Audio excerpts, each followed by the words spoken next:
Hello, my name is Calvin May. I'm a correctional officer at Idaho Department of Corrections, and I work at the Idaho State Correctional Institution. I began my career with the Department of Corrections in September of 1979. In July of 1980, I was taken hostage in a riot that took place at the Idaho State Correctional Institution. I was held hostage for almost 7 hours before my release was negotiated by the director and representatives from the governor's office. The riot began at 12:30 following what inmates called a bad shakedown of cell block 9. Prison officials say there was nothing unusual about the search, but nonetheless it was the straw that broke the camel's back. After learning the insurrection had begun, officials said only one man had not escaped from the yard. Corrections Officer Leonard Orr was in the custody of rioting inmates.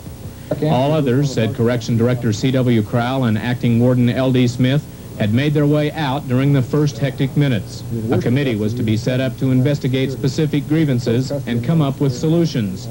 The specifics of those grievances were not yet fully known. That was to happen when two members of the media were requested to enter the yard. Once past buildings which had blocked our view of the main yard, the extent of the riot became apparent. Surrounded by inmates protecting us from prisoners caught up in the psychology of insurrection, we were led to an office in Unit 11 where the hostage had been captured.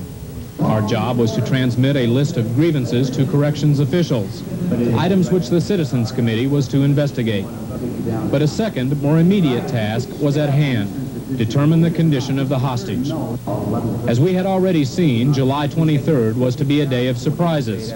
What we found in that hot, smoky cell block did nothing to alter that. Despite statements from corrections officials to the contrary, Leonard Orr was not the only hostage. Corrections Officer Calvin May from A House had just been captured. The unit that I was taken hostage from, Unit 13, was a recently built unit, was relatively new. I was sitting here running this unit, and I probably had like about 30 or 40 inmates in here, because at that time this unit was primarily a correctional industries unit, and most of the inmates assigned to this unit that day were at correctional industries working. Shortly between 11:30 and noon, a bunch of inmates came up to the front door seeking entrance to the unit that were not assigned to this unit. And so I called control and asked, what should I do? And they said, well, go ahead and bring those inmates into the unit. So I did that. I popped the button, didn't leave the office, let them in. At that time, there wasn't any trouble in the unit, just normal, typical inmate activity, nothing untoward. About 3.5 hours later, around 3:30 that afternoon, a bunch of them came up to the front door and forced the door open and came in. And when that happened, I got on the phone and called control and said, hey, they're breaking into my unit and they're about to take me hostage. And they said, well, go downstairs and lock yourself in the basement of one of the janitor's closets and we'll come get you. So I grabbed the keys, went down here just like this, and down the stairs we went. I came down here, down this hallway,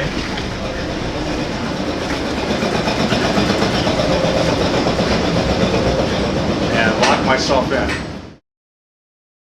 And a few minutes later, they came in through this door and took me hostage. And I was brought back up out of the unit, back upstairs, back up these stairs. They had my arms where I couldn't get away. There was 10 to 15 of them. They brought me back up these stairs.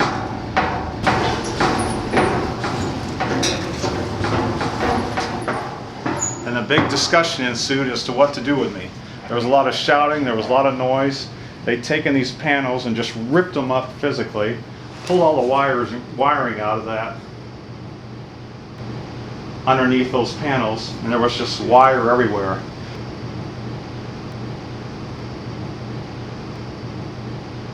And it was just chaos. It was very loud, lots of noise, lots of activity, and lots of arguing among themselves as to what to do with me. And it was finally decided that I was going to be taken to Unit 11, where they had Officer Leonard Orr currently hostage. So I was taken forcibly out of this unit, out the front door, down the sidewalk to Unit 11. Had no choice in the matter. I guess the main thing that I remember about being taken hostage was the sheer fact that I didn't have the training that was needed to know what to do. Well, my common sense approach, even though I had not received any training, was say as little as possible and do nothing that would antagonize or make a bad situation worse. Having just been captured, I'm not fully aware of what all the grievances are. So, I don't really have much to say. Orr and May were quickly taken back to their cell, number 67 in Unit 11. Reports filtered out later that the hostages were being moved around the compound to confuse and thwart any rescue attempts. But it was cell 67 where they remained through their ordeal. Recognizing the importance of a favorable report on the treatment of the hostages, the inmates made certain we were satisfied with their condition. But once they were removed, it was time for the prisoners to talk. In the context of prevailing circumstances, one streetwise, level-headed inmate acted as the group's spokesman. We're completely dissatisfied with the administration and the fact that treatment is nil. It's non-existent in here. There is absolutely no treatment for inmates. The only treatment you can even consider treatment is the counselors, and they're never even here. And there's 5 or 6 of them for everybody. They got about 100, 150 people on their caseload. All the inmates in here felt that their back was up against the wall.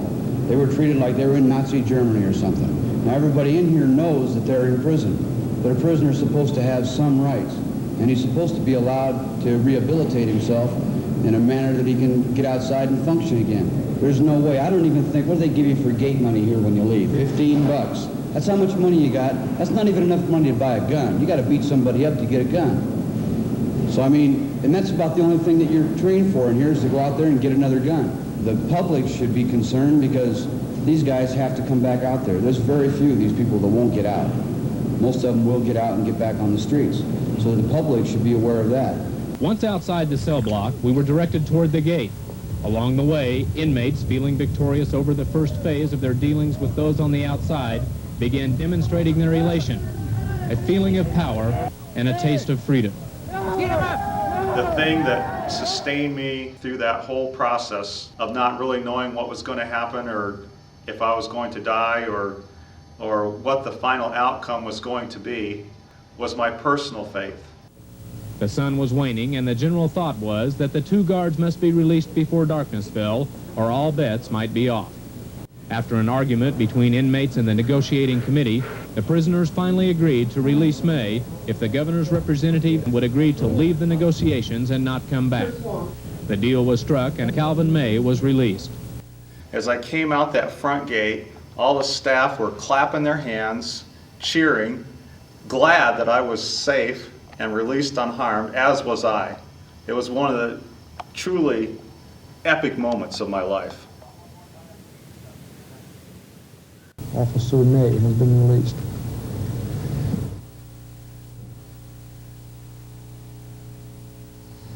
And as you can see from this footage, the inmates basically destroyed the whole prison.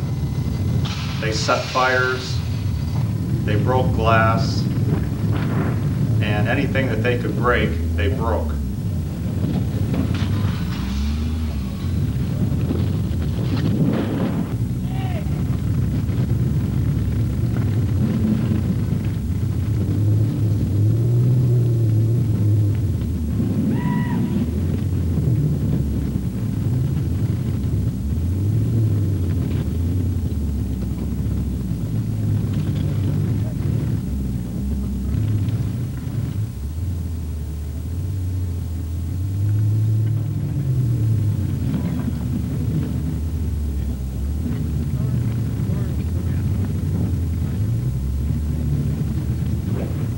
Dense smoke forced inmates to retreat, but not before removing intoxicants like paint thinner.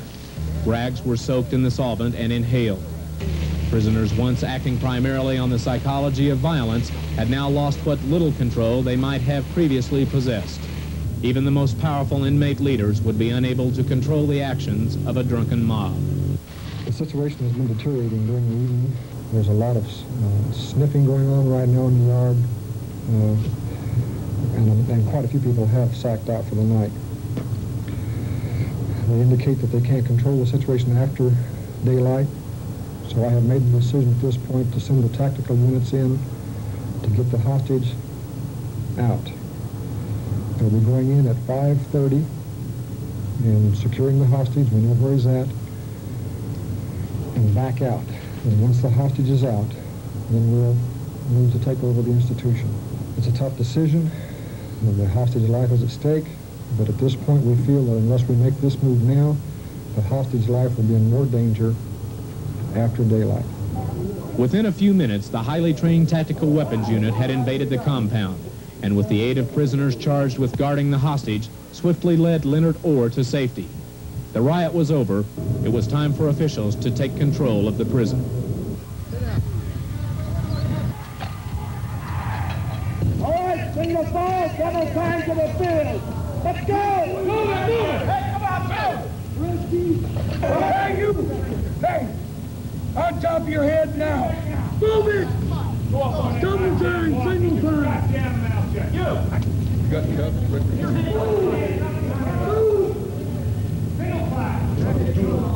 Move it! Drop everything you got in your hands! Drop it! Drop it!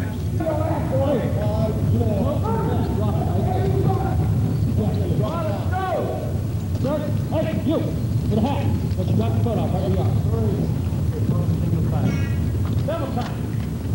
Start dropping your coat. You got to take it off. Take the hat out.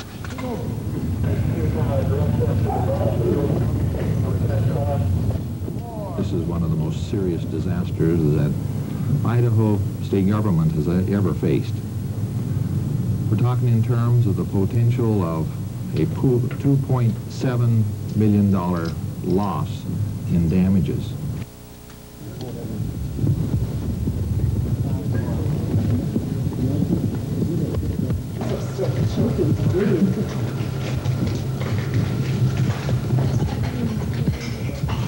Our institution is overcrowded.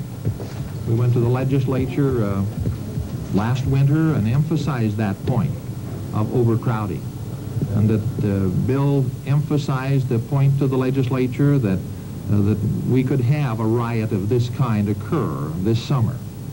First responsibility is get the institution back into operation, and that'll be the challenge that the board and the director now has. We're going to move as fast as possible to rebuild the penitentiary out here. The insurance coverage that we have will cover almost the entire damages up to our deductible of $100,000. So we'll recover the estimated 2.6 in insurance claims in the buildings. When you see a disaster of this kind and see the dedication of people, you immediately ask the question, why did it happen? The answer is the frustrations of prison. Prison, once again, is hell. The heat, the temperature, the problems of parole, the problems of missing the families, all of these entered into the drama of the crisis and of the riot. And of course, once the mob gained control of the institution, held those two hostages, there was little that the administration could do but to attempt to secure the release. And I want to say now that they did a masterful job. We had the finest coordination of efforts of law enforcement people that I think we've ever seen. And every agency of law enforcement offered their services and were here on call to help Bill Crowell in his efforts to secure the release of those hostages and bring the institution back under the control of his administration. The riot at the Idaho Pen is a tragedy in both human and economic terms. The important part of that is we can use this as a learning experience. It wasn't all for naught. It has meaning, it has purpose, you know. We all want to work in a safe environment. And we know by nature inherently that prisons, it's very difficult to achieve that. But that's always our goal. That's always what we're striving for, to continue to work for a safer environment where people can come, do their time safely, learn a job skill, learn programming skills, learn how to think, how to act, how to reconstruct their lives so that they can function adequately when they get out of prison. And most of these guys are going to get out of prison at some point.